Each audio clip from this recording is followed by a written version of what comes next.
નમસ્તે વિદ્યાર્થી મિત્રો, આપ સૌનું સ્વાગત છે ખૂબ સુંદર ચેનલ પઢાઈ કા કવચની અંદર. વિદ્યાર્થી મિત્રો, આજે આપણે નવું પ્રકરણ નંબર 10 ભારત કૃષિ શરૂ કરવા જઈ રહ્યા છીએ.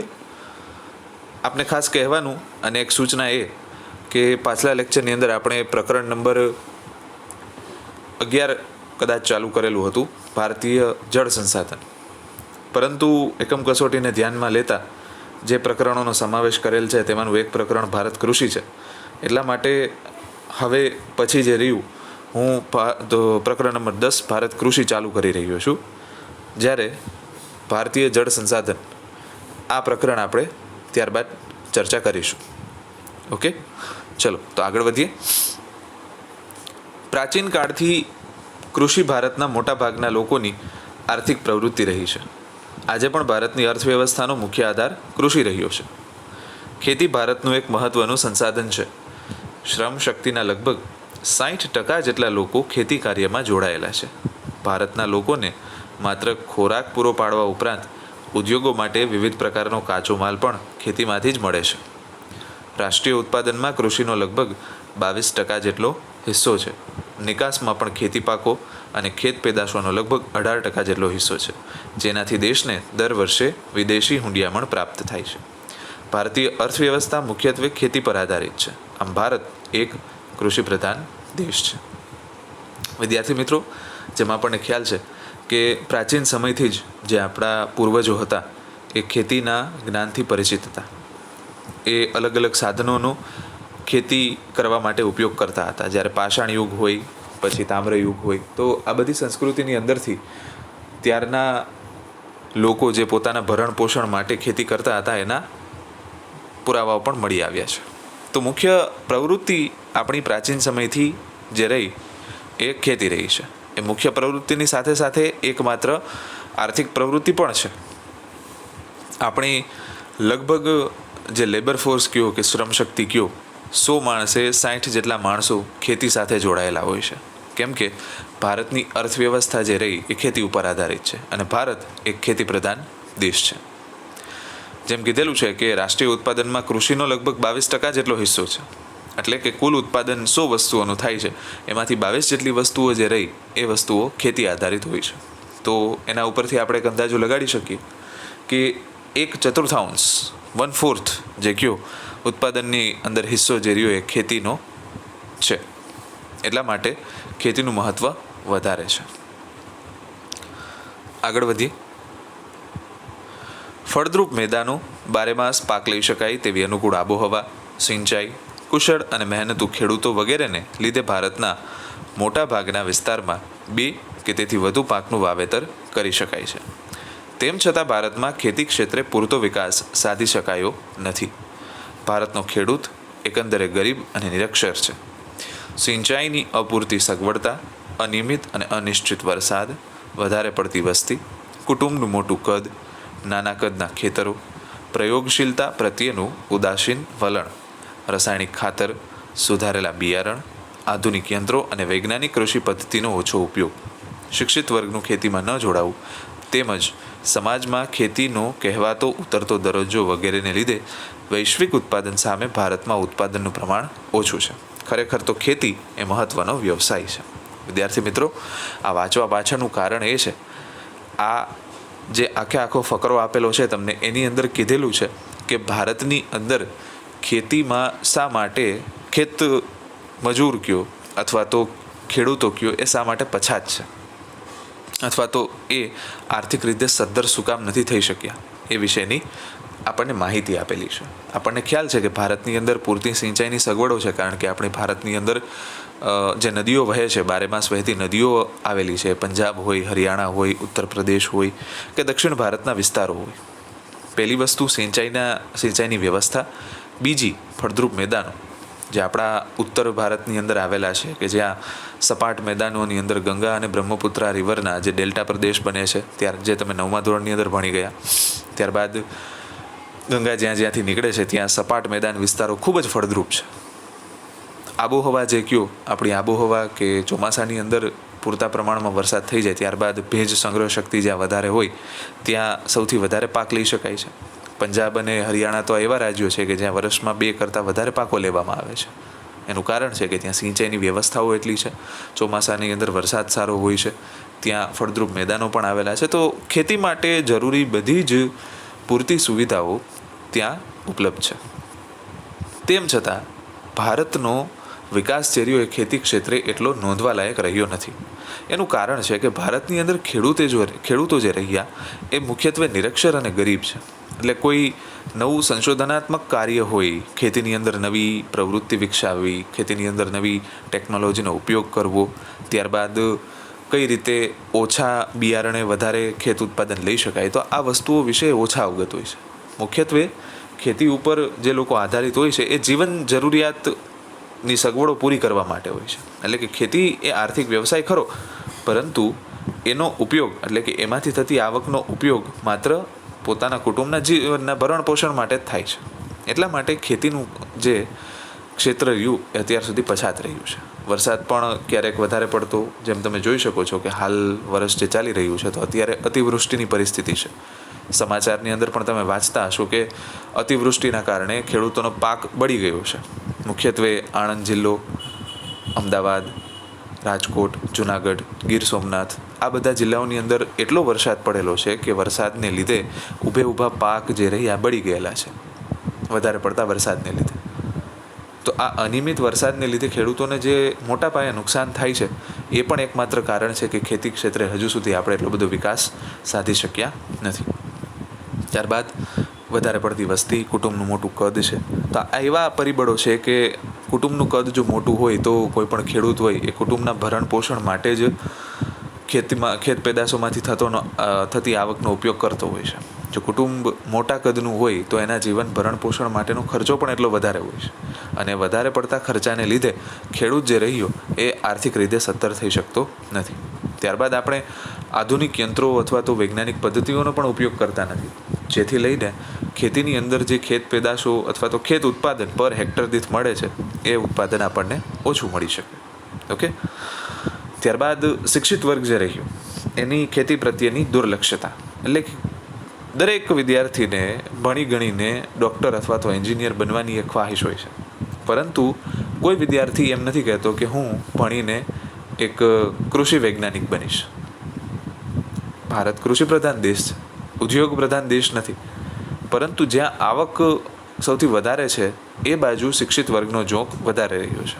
એટલા માટે ભારતની અંદર ખેત પેદાશોનું પ્રમાણ ઓછું છે. એ પણ એક ભૂલવું ન જોઈએ કે ભારતની અંદર ખેતી જે રહી એ એક મહત્ત્વનો વ્યવસાય છે. બરાબર.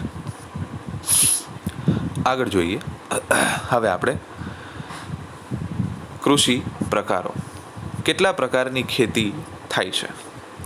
ભારતના લોકોની સામાજિક આર્થિક સ્થિતિ, રાષ્ટ્રીય રાજનીતિ અને ભારતનું સમગ્ર અર્થતંત્ર ખેતી સાથે જોડાયેલું છે. સિંચાઈ પદ્ધતિ, ખેત પેદાશો, આર્થિક વળતર જેવી બાબતોના આધારે ખેતીના પ્રકારો પાડવામાં આવે છે.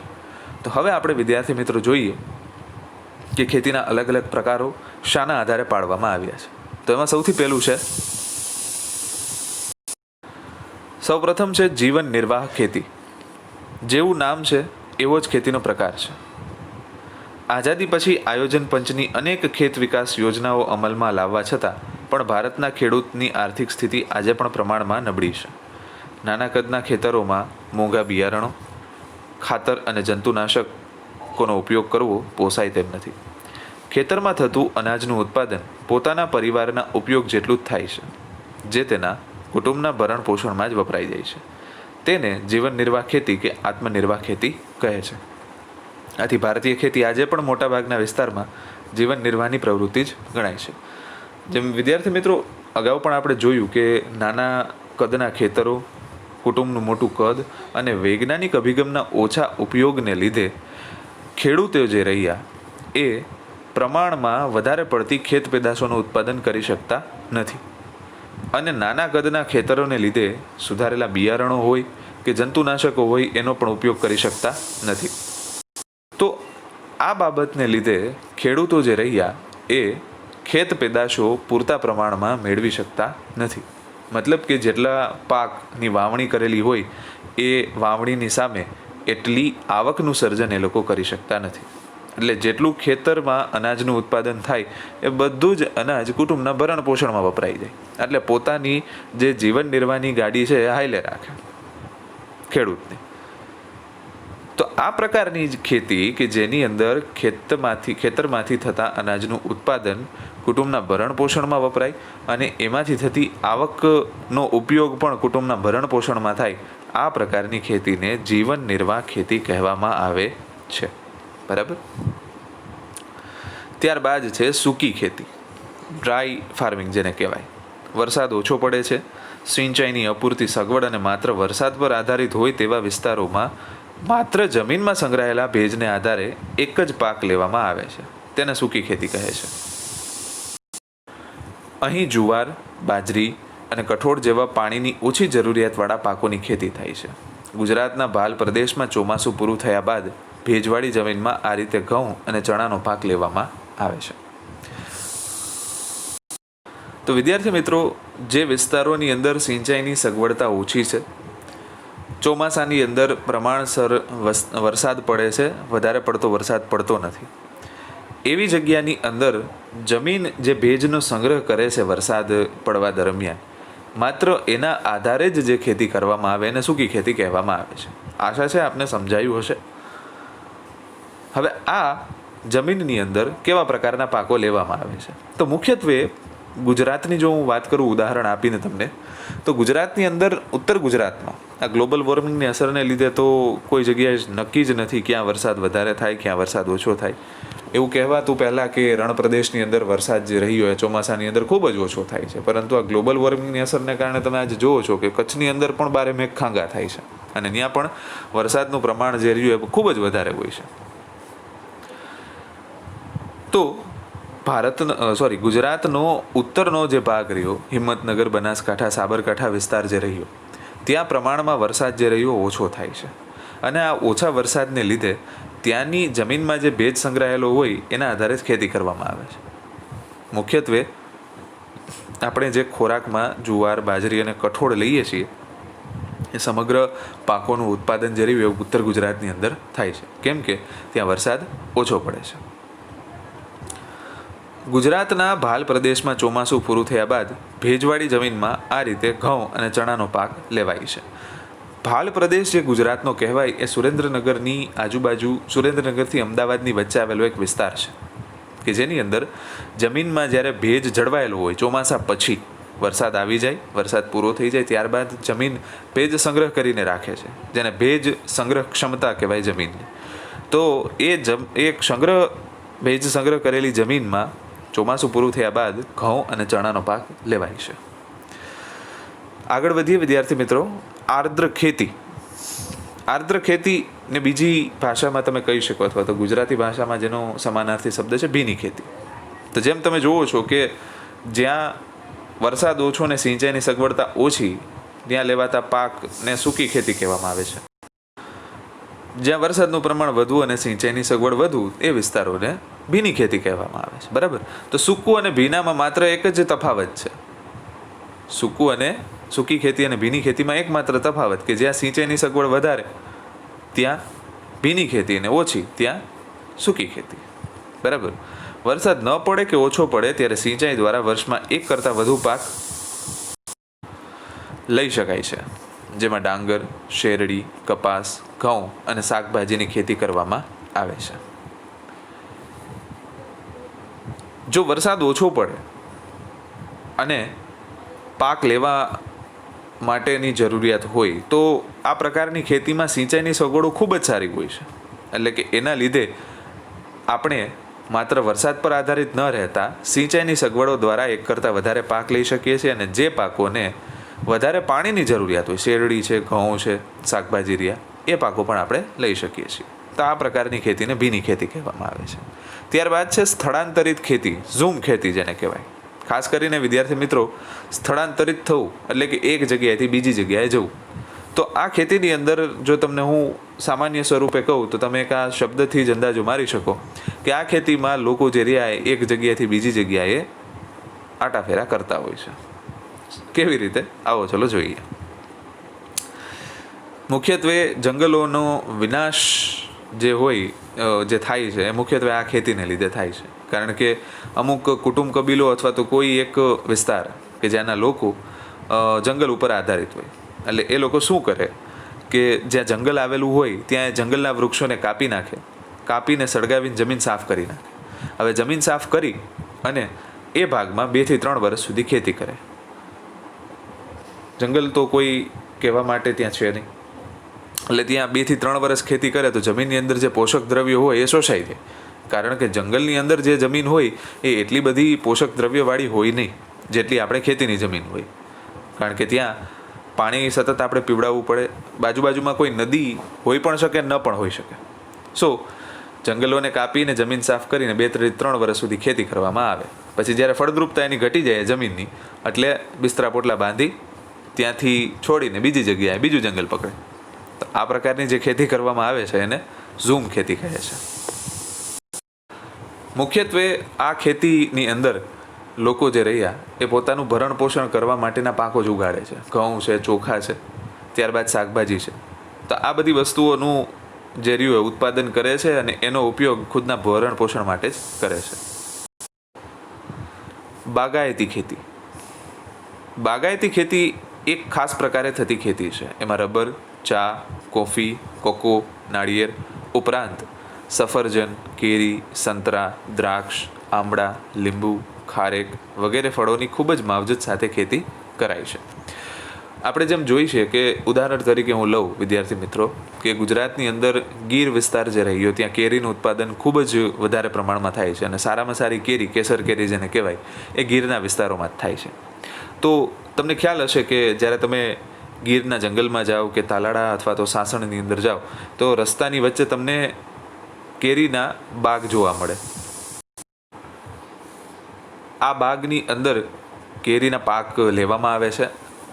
તમે જોઈ શકો છો કે કોઈ ખેતરની અંદર એ પાક ઉગાડાતો નથી, કારણ કે કેરીના ઝાડ જે રહ્યા એ ઉગાડીને એનામાંથી સતત દર વર્ષે પાક લેવામાં આવે છે. આપણને કે અમુક વખતે સાંભળ્યું હશે નાના હશે ત્યારે કે કેરીના વૃક્ષને ઉગતા ખૂબ જ વાર લાગે, વર્ષોના વર્ષો વયા જાય. તો એવી જ રીતે જે બાગો રહ્યા એ બાગો તૈયાર કરવામાં આવે છે ને એની અંદર કેરીના વૃક્ષો વાવવામાં આવે છે અને એમાંથી જે ઉત્પાદન થાય છે એને બજારમાં વેચીને આવકના સાધન તરીકે ઉપયોગમાં લેવામાં આવે છે. તો આ જે બાગોની અંદર ખેતી કરવામાં આવે, સફરજન છે, કેરી છે, સંતરા છે, ત્યારબાદ તમે પશ્ચિમ વિસ્તારમાં જાઓ, પૂર્વ વિસ્તારની અંદર, તો ત્યાં રબર, ચા, કોફી, અસમ અને દાર્જિલિંગની વાત કરું છું, ત્યાં આ પ્રકારના પાકો લેવામાં આવે છે. આ પ્રકારની ખેતીમાં વધુ મૂડીરોકાણ, કુશળતા, તકનીકી જ્ઞાન, યંત્રો, ખાતર, સિંચાઈ, પરીક્ષણ, સંગ્રહણ અને પરિવહનની પર્યાપ્ત સુવિધા હોવી જરૂરી છે. કારણ કે ફળો અને આ વિશિષ્ટ પ્રકારના જે પાકો રહ્યા આ પાકોની માવજત ખૂબ જ કરવી પડે છે અને આ પાકોનું ધ્યાન પણ ખૂબ જ રાખવું પડે છે. એટલા માટે જે ખેડૂત હોય કે જે બાગોની અંદર આ પ્રકારની પેદાશોનું ઉત્પાદન કરતો હોય એણે એક તો પહેલું કે મૂડીરોકાણ વધારે કરવું પડે, કારણ કે બાગ હોય તો એ આખો જમીનનો વિસ્તાર ખરીદી અને એની ઉપર માવજતથી વૃક્ષોને ઉગાડવા પડે. ધ્યાન ખૂબ જ રાખવું પડે, ટેકનિકલ નોલેજ હોવું જોઈએ. પછી જે સામાન્ય ખેતી કરતા હોય એની અંદર જે ઓજારો અને યંત્રો વપરાશમાં લેવાતા હોય એના કરતાં વિશિષ્ટ પ્રકારના યંત્રો આની અંદર વપરાશમાં લેવા પડે છે. બરાબર? તો વિશિષ્ટતમ પ્રકારનું જ્ઞાન જે રહ્યું એની આવડત વધારે હોવી જરૂરી છે. ત્યારબાદ છે સઘન ખેતી. જ્યાં સિંચાઈની સુવિધા વધી છે ત્યાં રાસાયણિક ખાતરો, કીટનાશકો અને વિવિધ પ્રક્રિયામાં યંત્રોના વ્યાપક ઉપયોગથી ખેતીમાં યાંત્રિકીકરણ આવી ગયું છે.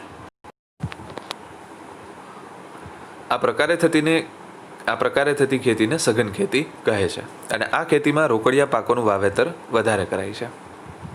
અહીં હેક્ટર દીઠ ઉત્પાદનમાં ખૂબ જ વધારો થયેલ છે અને આ પ્રકારની ખેતી હેઠળનો વાવેતર વિસ્તાર સતત વધતો જાય છે. આ ખેતીમાં આર્થિક વળતરને મહત્વ અપાતું હોવાથી તેને વ્યાપારી ખેતી પણ કહે છે. વિદ્યાર્થી મિત્રો, સઘન ખેતી જો હું ઉદાહરણ આપીને તમને સમજાવું તો સઘન ખેતી એટલે કે એવી ખેતી કે જે પંજાબ, હરિયાણા અને ઉત્તર ભારતના વિસ્તારોની અંદર જે મબલખ પાક લેવામાં આવે છે એવી ખેતીને સઘન ખેતી કહેવાય છે. શું કામ?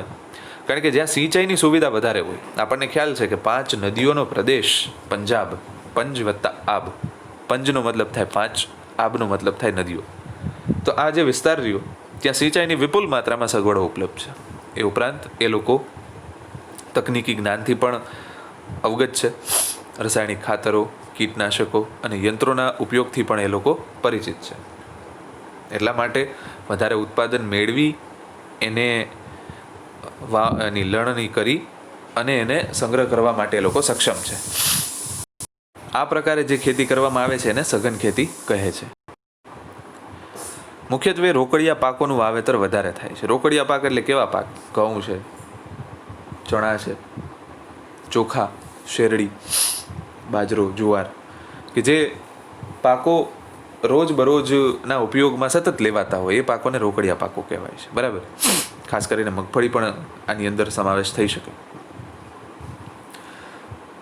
આ વિસ્તારોની અંદર હેક્ટર દીઠ ઉત્પાદન પણ ખૂબ જ વધેલું છે અને ખેતી હેઠળનો વાવેતર વિસ્તાર પણ સતત વધતો જાય છે. એટલે કે ખેતીલાયક જમીન પણ વધતી જાય છે.